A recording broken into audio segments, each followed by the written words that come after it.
Well, here we go again. Another cunning and costly vote-buying inducement from the Labor Party here in Queensland.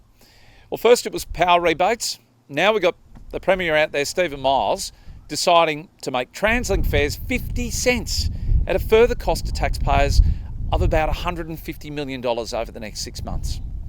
Now, the people in the southeast corner, they might say this is good news, but for those of us here in regional Queensland, we know that this decision just won't help commuters in Keppel or Rocky because the bus service is impractical. That's for the bulk of us here.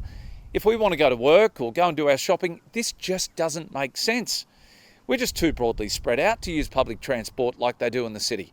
And as for places like Baralaba or Emerald or even Blackwater for that matter, in fact, any regional town like these, you miss out altogether. That's Labor for you. They pick winners and losers like this all the time. And we know that this 50 cent stunt won't improve congestion on Tamby Road of a morning. And we also know it won't help the long delays on Moores Creek Road and the Fitzroy Bridge either. And we also know it won't make owning a car in regional Queensland any cheaper.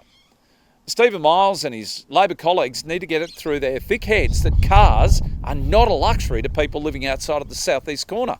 They're a necessity. And this costly antic by Labor provides a distraction from the real issues like population growth, our inadequate leadership, increasing taxes, red tape, insufficient housing, youth crime, I could go on, even the terrible state of our roads. This announcement is for 6 months only, 6 months. So it coincides with the election, and then what happens? Prices go back up on public transport. Surely people won't sell their vote to this spirit-crushing Queensland Labor government for the sake of 50 cents. It's up to each of us, every one of us, to have a conversation with our family and friends about the urgent need for change at this next election. I'm James Ashby. I'm the One Nation candidate for the seat here in Keppel, and I'm hoping you'll put some common sense back into the Queensland Parliament come October 26. Help me get there.